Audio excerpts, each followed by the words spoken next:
वासुदेवाय ओम नमो भगवते वासुदेवाय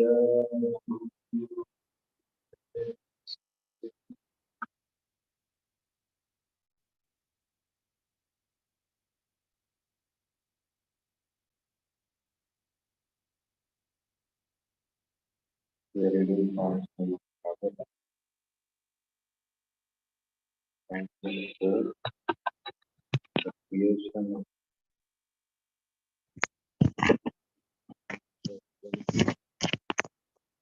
Lord Vishnu's appearance in the sacrificial arena,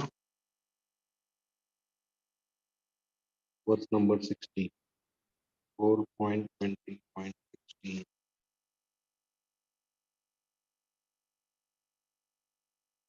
Param chamat kanchana manavendra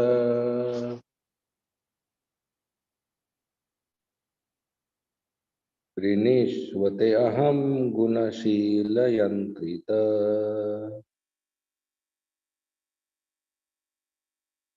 Naham makher vai sulabhas tapobhir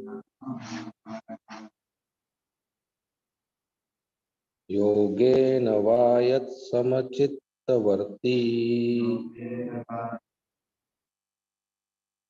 Varam cha mat kanchana manavendra Vrineshvate am gunashila yantrita Naham makher vai sulabhas tapobhir Yogena vayat samachittavarti Varam cha mat kanchana manavendra Vrineshvate aham gunashila yantrita Naham makher vai sulabhas tapobhir Yogena vayat samachittavarti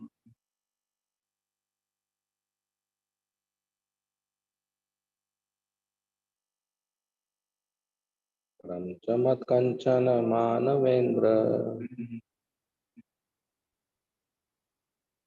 Prinishvabhutyam gunashila yantrita Naham makher vai sulabhas tapobhi Yogena vayat samachittavarti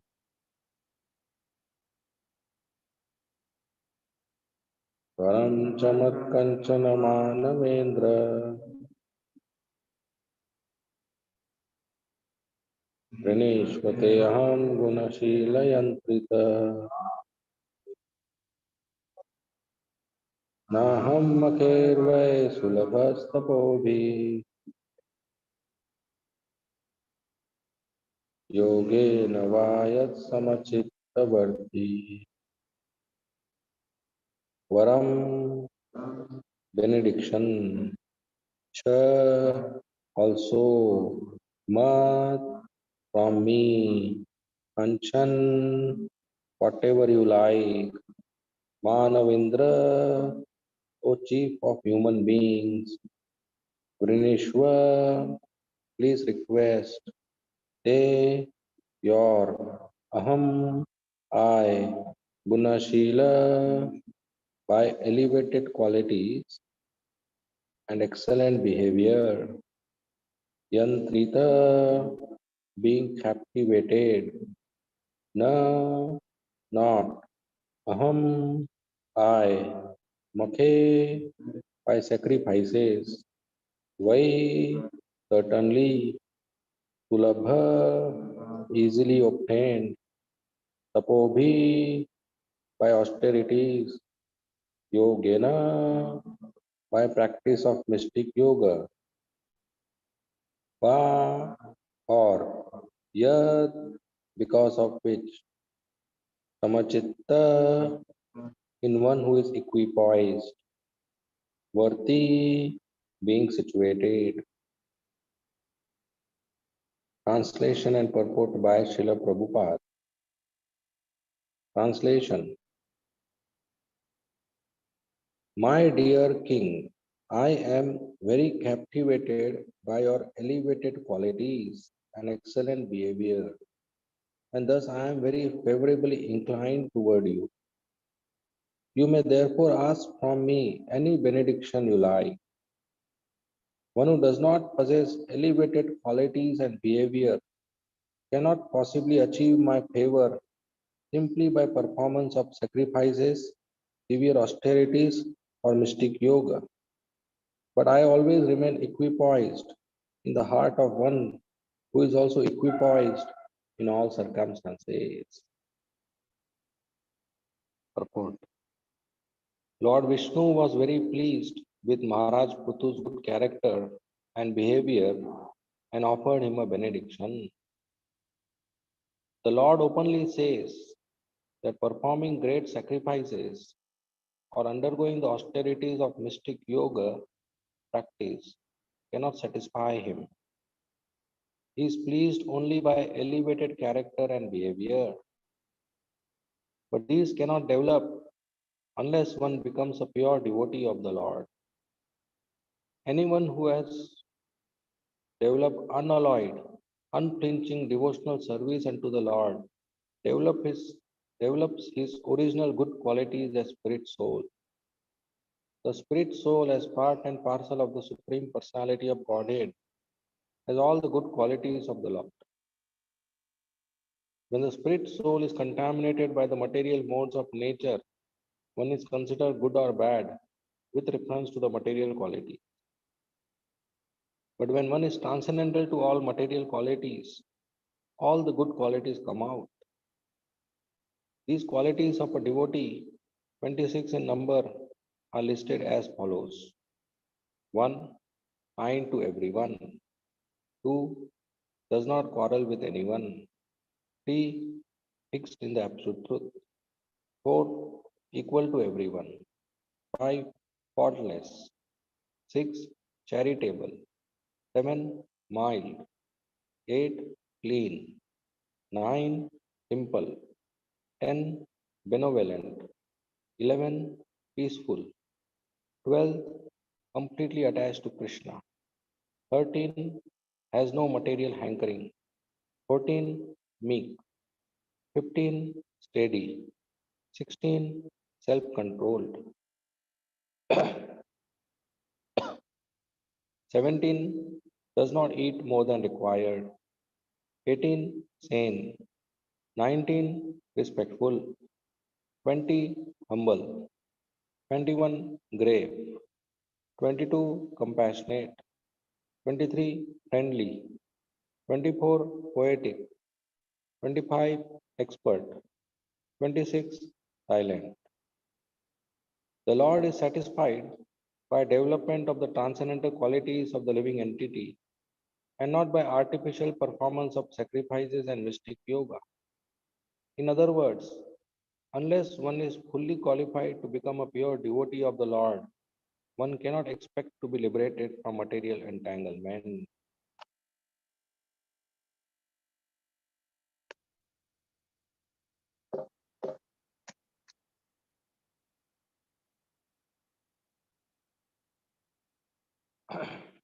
ॐ अज्ञानतिमिरन्धस्य ज्ञानाञ्जनशलाकया चक्षु उन्मीलितं येन तस्मै श्रीगुरवे नमः। नमः ॐ विष्णुपदाय कृष्णपृष्ठाय भूतले श्रीमते भक्तिवेदान्तस्वामी इति नामिने। नमस्ते सारस्वती देवे गौरवाणी प्रचारिणे निर्विशेषा शून्यवादी पाश्चात्य देशतारिणे। जय श्री कृष्ण चैतन्य प्रभु नित्यानंद श्री अद्वैत गदाधर शिवासादि गौर भक्त वृंद। हरे कृष्ण कृष्ण कृष्ण हरे हरे, हरे Ram Ram Ram Hare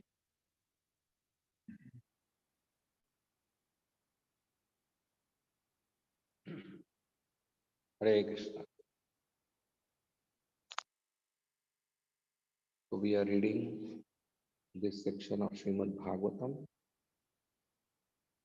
where Puthu Maharaj, who is the son of King Vain,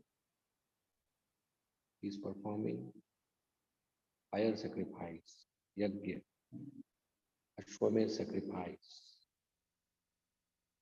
At the time when performing yajna is Yuga Dharma.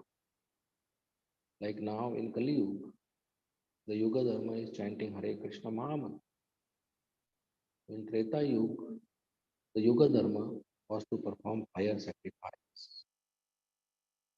So Puthu Maharaj performed one after another many fire sacrifices, Ashwamedh Yajna, which is a very uh, big ceremony, inviting many brahmanas and priests and guests and kings and citizens and spending lots of money and conquering the whole world.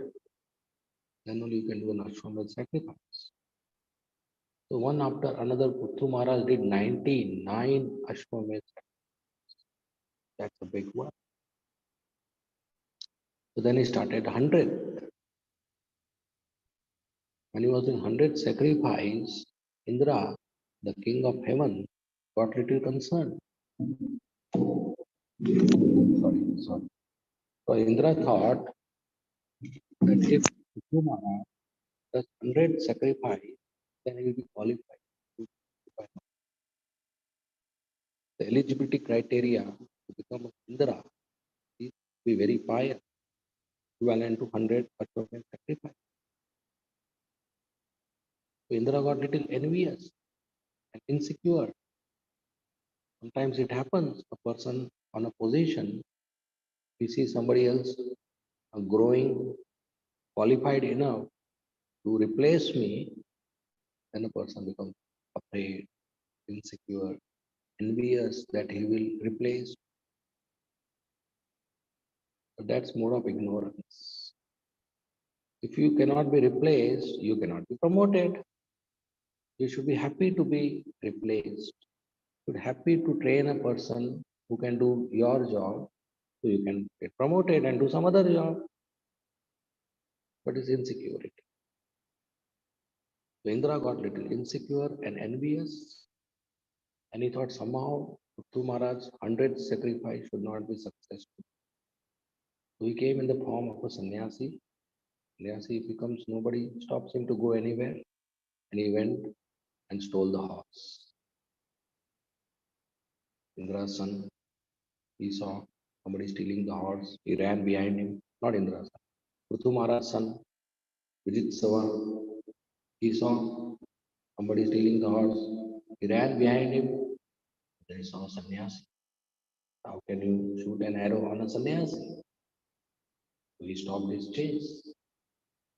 And the Rishi Muni said, no, he's not a sannyasi. He's just wearing a dress of a sannyasi. He's the Indra, he's a thief. Shoot an arrow. By the time Indra disappeared. So multiple times Indra stole horse in the garb of different sannyasi. And multiple times the son chased him. And every time he didn't punish him because he appeared to be a sannyasi. And Puthu Maharaj finally got frustrated and he told, I will kill Indra right now. The Rishi Muni said, look, you are doing a yajna. It's not good to do violence in between the process. We will chant mantras and Indra will fall in the fire and he will get killed. You don't have to do violence. The Brahmana started chanting mantras to kill Indra because he was disrupting the sacrifice. The Lord Brahma came, said, don't do that. I don't have another person. You'll have to adjust with him. Don't kill him. But then they said, we cannot do the sacrifice. He will again steal the horse. Brahma told Puthu Maharaj, you already did 99 sacrifice. This one you don't do, that's fine, cancel it. Prithu Maharaj obeyed Lord Brahma, cancelled the sacrifice. He didn't do the 100th one. It's like somebody telling you cancel your 16 rounds. That's Yuga Dharma. You say, why should I cancel? I am not wrong by chanting Hare Krishna. That's the highest right I am doing by chanting Hare Krishna. If I am chanting more rounds and he is getting envious, you go and tell him, why are you telling me to cancel? I will chant, right? Tumara didn't say that. He didn't protest. He obeyed Brahma and he cancelled his sacrifice. He didn't do the 100th sacrifice. And then Lord Vishnu came, pleased with Tumara, gave darshan. Now, when does Lord Vishnu get pleased? By doing a fire sacrifice or by cancelling a fire sacrifice? By doing a fire sacrifice. But Lord Vishnu got pleased with Puthu Maharaj by cancelling the fire sacrifice, by cancelling the Yuga Dharma on the obedience of Brahma. The Lord Vishnu got pleased that he sacrificed the sacrifice, that he gave up the sacrifice and he obeyed his authority.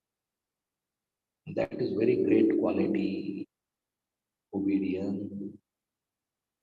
For a disciple, first chapter is obedience. For a person of good character and good quality, the first quality is obedience, to obey the spiritual master. Disciple means discipline, and discipline, first step is obedience to Guru, Sadhu. When Manu Maharaj, Swayambhu Manu, he obeyed Lord Brahma. Lord Brahma was very pleased with him. Manu Maharaj is son of Lord Brahma.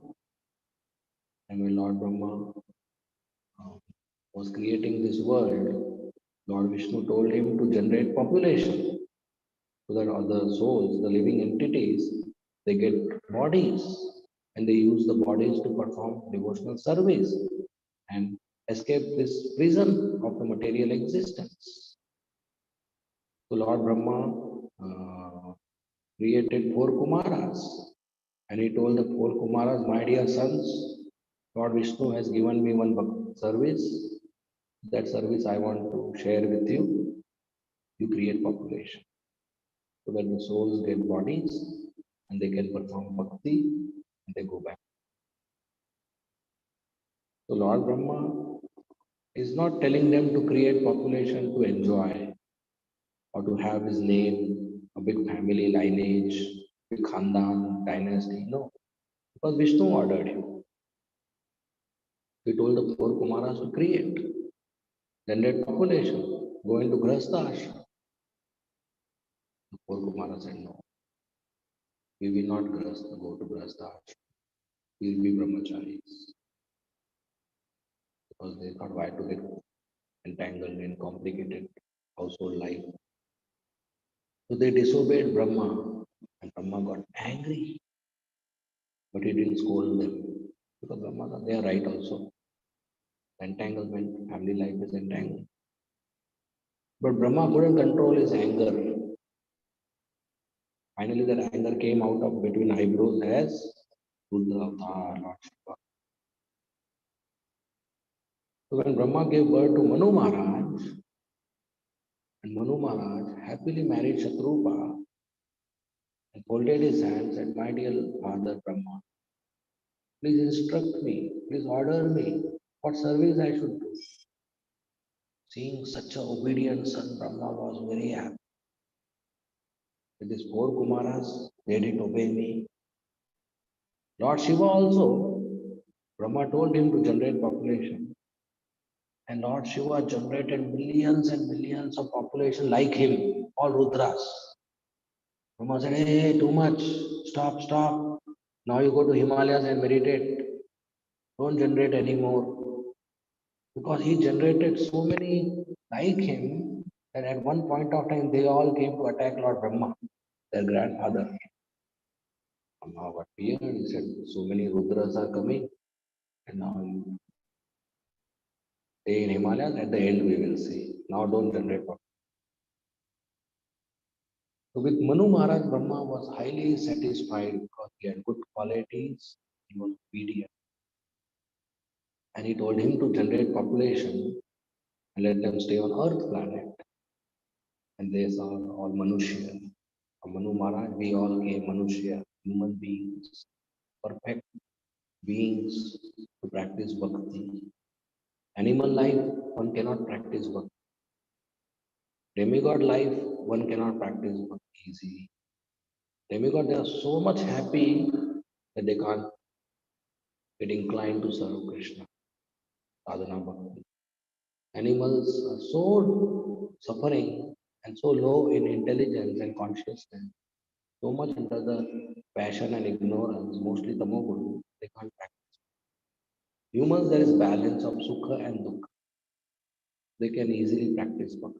Even demigods want to come in human society, and demigods want to come to ISKCON Auckland and stay at such a nice place and practice bhakti, because ISKCON today is providing the best facility for any person who wants to practice Krishna consciousness. Nice, beautiful deities, nice Mangala Aarti, nice Guru Puja, nice association of devotees and chanting and reciting of Srimad Bhagavatam and festivals and Ekadashi and Janmashtami and Harinam and book distribution and Prasadam distribution. There is nothing missing in ISKCON temple. One just has to come and participate. What is big deal is standing in Mangalarti? What you have to do? Just stand and clap and sing. Is that difficult? And you have to sit and chant. Water Tulsi Maharani, sing Narsingha prayers. Chant Hare Krishna, Krishna Krishna, Hare Hare, Hare Ram, Ram Ram, Hare Hare. Then pay obeisances and give flower to Srila Prabhupada and sit and attend a class and then have nice prasadam. What is the big deal in this? What is the big austerity in this? How much money is going? How much hard work is going? How much energy is going? Nothing is at loss. But we are gaining so much by a mantra, by chanting in Brahma Murti prayer. Very much gain we are. Krishna encourages us to do morning sadhana. ISKCON temple is the best facility. It's like this. You have grocery store where you purchase groceries. Suppose there are two grocery stores in the neighborhood, both having same price. But one grocery store says that if you purchase from morning 4 to 7, half price. After 7, full price. Another grocery store, whole day full price. Then which one should go? The one which is giving discount. And what time one should go? Between 4 to 7 in the morning. Because after 7, an item or $10, before 7 or $10, two quantity of that item. So shouldn't we go 4 to 7? In the same way, ISKCON Auckland is offering Brahma Murta period, same chanting which you sit and do at home after Brahma Murta, you get benefit of one round when you chant one round. But morning, if you come and chant one round, you get benefit. Double two round, Brahma Murta, you get higher benefit. So morning is a discount period, and any person who sleeps during discount period is not intelligent, is not using the opportunity. Chanting has no rule. One can chant whole day, night, no problem. But when Brahma Murta is there, chanting is more beneficial, especially after Mangalarti, taking darshan of the deities, offering obeisances, worshipping the Guru by chanting the Samsara Davanala prayer, and chanting in front of Tulsi Maharani. Very, very powerful, very, very potent, very, very heavy mercy, very beneficial. Early morning do 16 rounds and Mangalarti and Guru Puja and class. Whole day you have more time to do something else, includes reading or preaching. But if I miss early morning, then whole day 16 rounds little bit dragging. Before sleeping, 2 rounds are pending. You're seeing the bed and seeing your mala. So chanting has no rules, but morning prayer Krishna gives discount, less price, more benefit. So we should take the opportunity, come to temple, or if you are far away, wake up at home early and chant in Brahma Muhurta. That's obedience. Human form of life is easy to obey. Animals, if you tell a dog, take this khichdi, eat after 5 minutes, can the dog obey? No. But a human, you say, take this prasad, eat after 10 minutes. Humans can obey. They can control. Obedience is very powerful.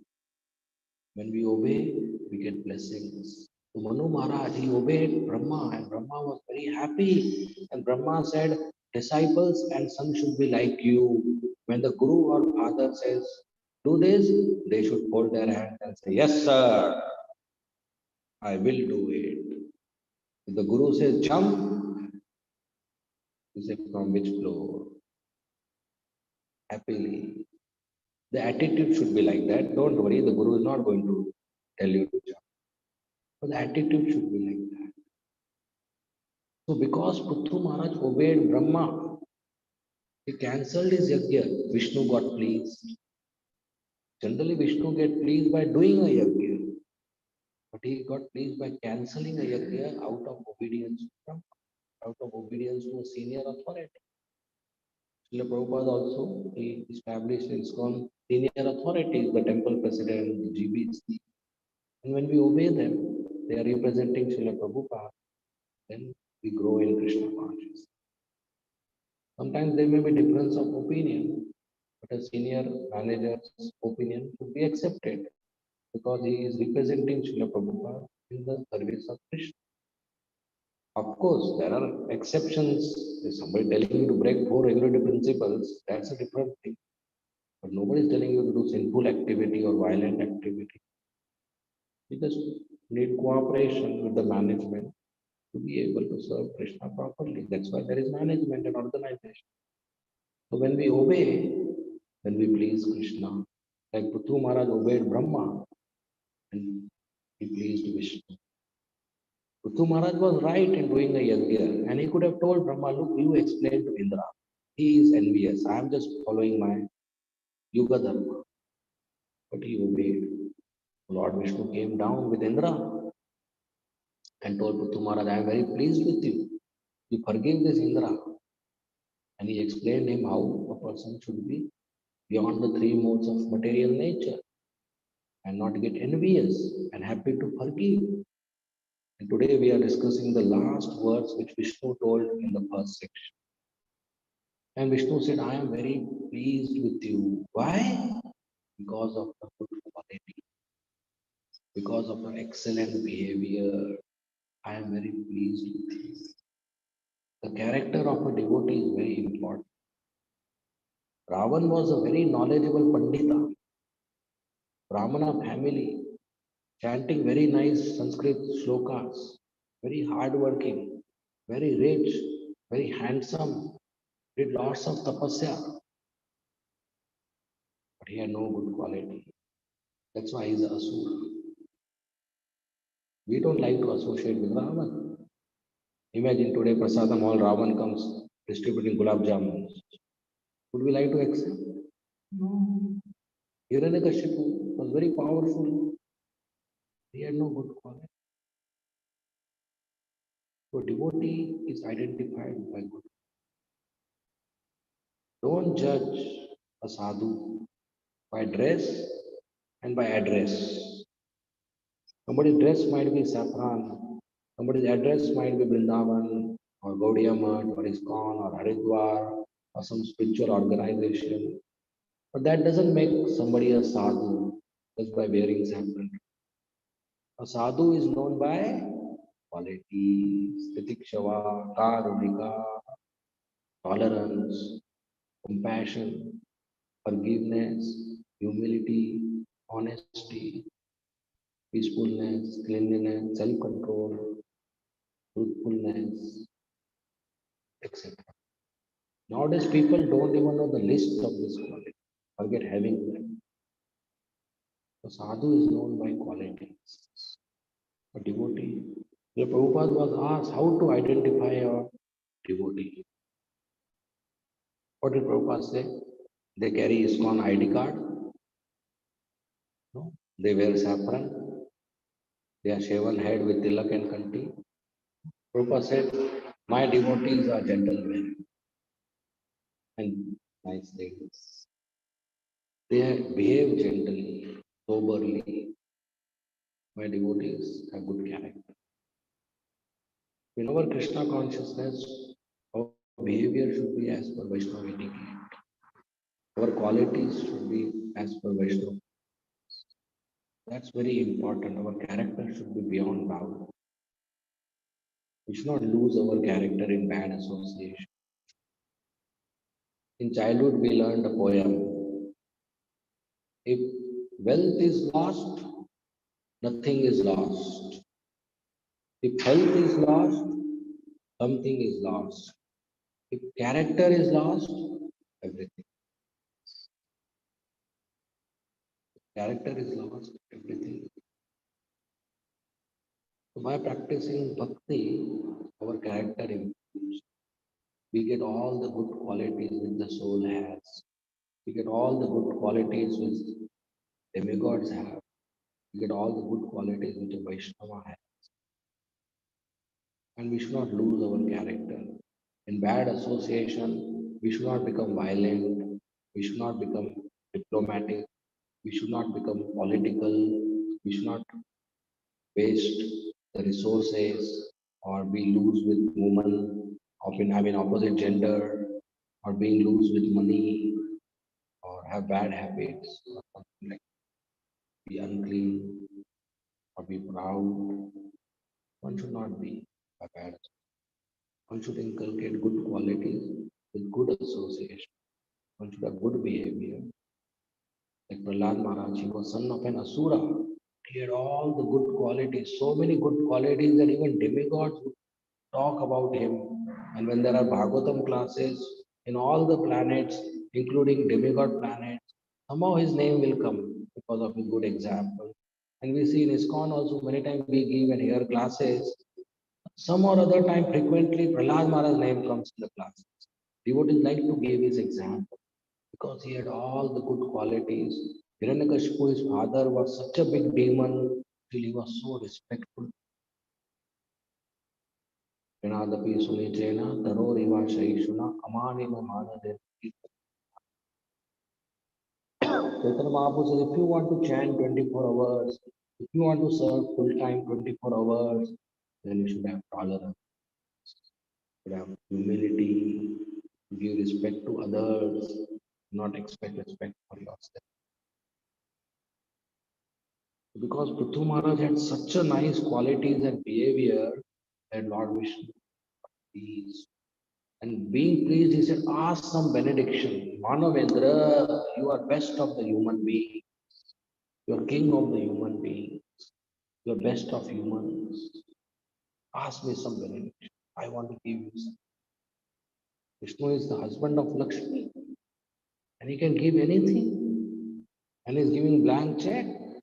And ask whatever you want. I want to give you because I am very pleased with you. In fact, Lord Vishnu was so pleased with Prithu Maharaj that it is mentioned that Lord Vishnu came for a short duration of time to give darshan to Prithu Maharaj, but he increased his duration and stayed for a longer time. He cancelled his return ticket and he stayed for a longer time to associate with Prithu Maharaj. And when Lord Vishnu was speaking to Prithu Maharaj, when Lord Vishnu comes here, he doesn't step on Earth planet because Earth planet is contaminated. So Lord Vishnu is in the air and Prithu Maharaj is touching his feet on the Earth planet. Lord Vishnu is not touching his feet on the Earth planet. So there is a higher height. Lord Vishnu is at higher height and talking to Prithu Maharaj. So that's not very congenial. So Lord Vishnu stepped down on the earth planet just to talk further to Maharaj for a longer period of time. He was so happy with Prithu Maharaj that he kept his lotus feet on the earth planet, on the Bhumi, just to talk to Prithu Maharaj. And it is mentioned that Lord Vishnu generally stands in air, not on ground. So when he stepped his feet on the ground, he was not used to standing on the ground, so he couldn't balance. So he called Garuda. And Garuda came, and Lord Vishnu kept his hand on the shoulder of Garuda to balance it. Like we can't balance in air, we balance on ground. We can't take both the feet in the air, we will fall. So Lord Vishnu cannot said it is said he can't balance on the floor, on the ground. He's used to air, so he took help of Garuda. Why did he do all this? Why did he extended his stay? Because he was very pleased. And he said, I am not pleased with fire sacrifice or karma kand or jnana or yoga, gaining material and speculative knowledge, or doing so-called fire sacrifices, rituals, fruitive activities. I am pleased with pure devotion. Only pure devotees have good quality. And when my devotees are equipoised, they are equal in both happiness and distress, then I am equipoised in their heart. I am steadily living. So whether sukha or dukha, happiness or distress, we should tolerate.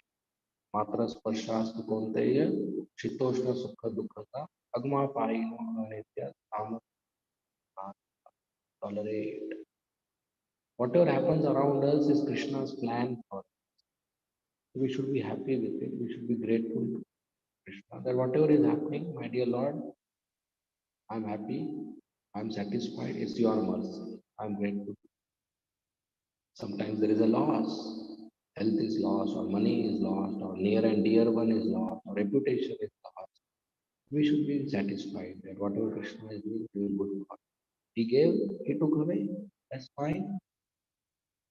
Just for example, once Arjuna, he went to Krishna and he told, I want to speak about Subhadra. Subhadra is Krishna's sister and Arjuna's wife. So Arjuna said, I want to speak about Subhadra. So Arjuna said, my dear Krishna, in the battlefield of Kurukshetra, Subhadra's only son, Abhimanyu, young son, died right in front of you in the same war. You were present. In your presence, he died.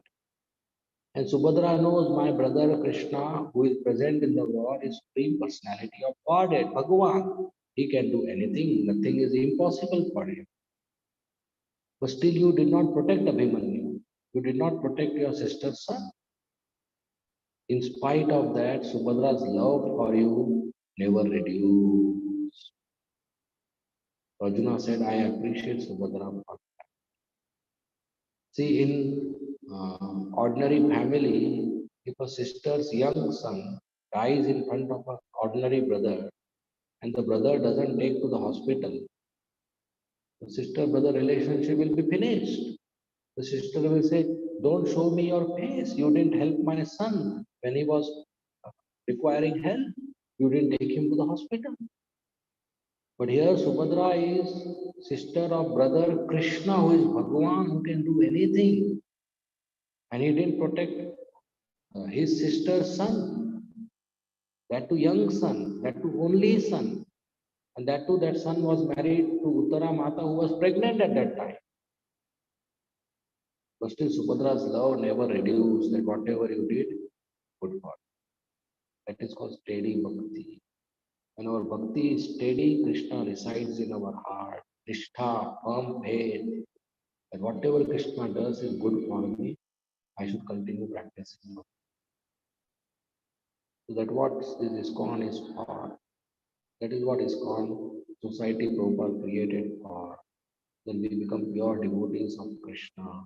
We become equipoised in all the material circumstances. And we develop these good qualities which will attract Krishna. Krishna is only attracted by good bhakti, good performance of devotional service.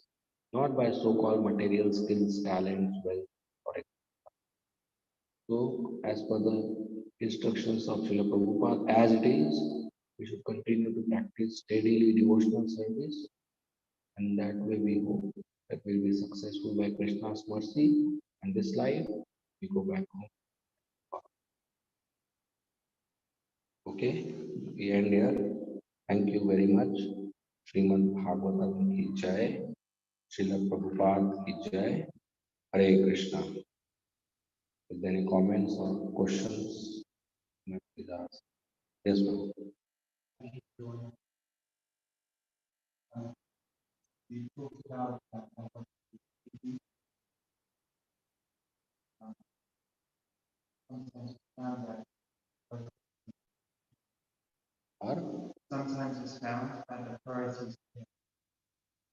Or let us down.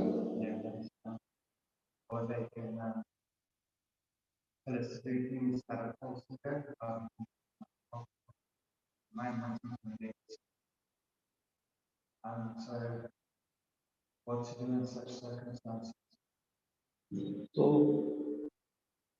if authority he engages us in Krishna's service, even though out of a negative mood, for example, the authority tells you clean the temple, but he's not telling because he's your well-wisher. He's telling because of some what you dislike. He is engaging in Krishna's service. So if the service is for Krishna, we should happily engage. But if he is deliberately trying to give us hard time or unpleasant experience, so we can develop a relationship and talk to authority and say, look, I am here to serve and I'm here to grow in spiritual life and I have my limitations. Please help me. It's not working out. Please help me. This is my humble feedback. Give a feedback. And if nobody is asura, he has some kindness, some mercy, some compassion, some friendliness, he will consider our request, he or she, and he will engage us accordingly. If again and again it is not working out, then we can seek help of a parallel devotee and request him to please help me in this situation. Talk to my authority and make him understand you are his friend. Make him understand that I want to be engaged, but I have my limitations and I need training and I need help. So we should try to, in mode of goodness, develop a relationship where we can give a feedback and possibly get an improvement or get a correction or get a help. But our first response should be that if it is Krishna's service, let me try. If it is going beyond my bodily limitation, somebody tells you do all the 6 artis per day, every day, that's going to be beyond. You can talk it out. So, not we are downright asuras. That's never there. There be some misunderstanding is there, we should talk. Maybe it's required to make us humble. So we should try it out. So I'm not saying blind obedience. I'm not saying blind following. But I'm saying the first step should be that I'm servant of Krishna. If I'm engaged, let me try it out. If not, then we can talk it out. If we cannot talk it out of fear or whatever, we can seek some friend who can talk it out for us. That's possible. And the last option is always there to change your authority. The devotees change temples and departments like so. There are multiple options. ISKCON is a very vast institution. There are multiple options.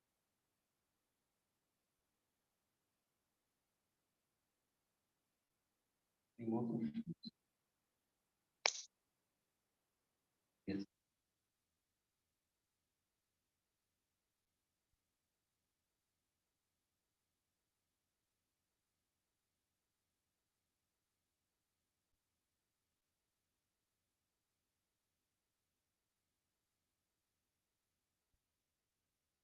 Yes. So we of course continue the process of everyday morning program, chanting, reading here.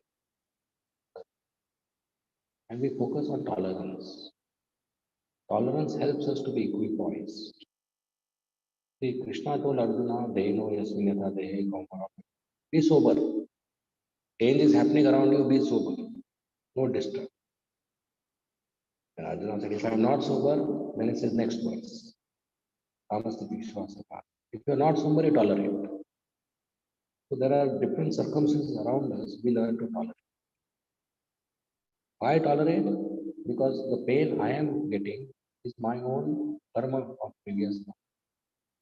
Let me take responsibility of my pain and continue to. So we tolerate rather than blaming the people around us that because of this person I am getting pain. No, because of my previous karma I am getting pain. This person is just becoming an instrument. So we learn to tolerate. By tolerating, we become equipoised. We become steady in our work. Just like a tree, we should tolerate. A tree, we throw stone, the tree gives fruit. So somebody insults us, we give them Krishna prayer. Say Hare Krishna. Somebody praises us, we say Hare Krishna. Somebody gives us profit or loss, we say Hare. We give, somebody throws stone, we still give positive. Like a tree, we tolerate. When you cut a branch of a tree, the tree doesn't protect, but a new branch grows. So tolerance should give spiritual growth. If there's a violent or abusive relationship where you are tolerating and you are not get growing spiritually, that is not recommended. One should not tolerate something which doesn't give you spiritual growth. So tolerance should lead to spiritual growth. So it should be in mode of goodness, not mode of ignorance.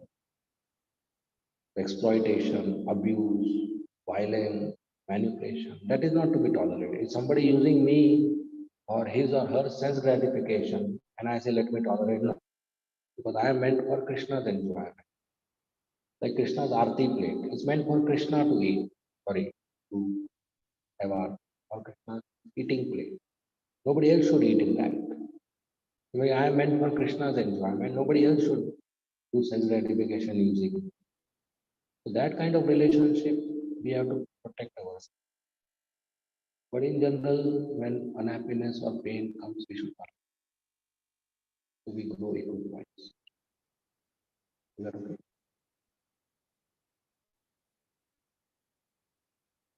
Any more questions? We end here. Thank you very much. Srimad Bhagavatam ki jai. Srila Prabhupada ki jai. Hare Krishna.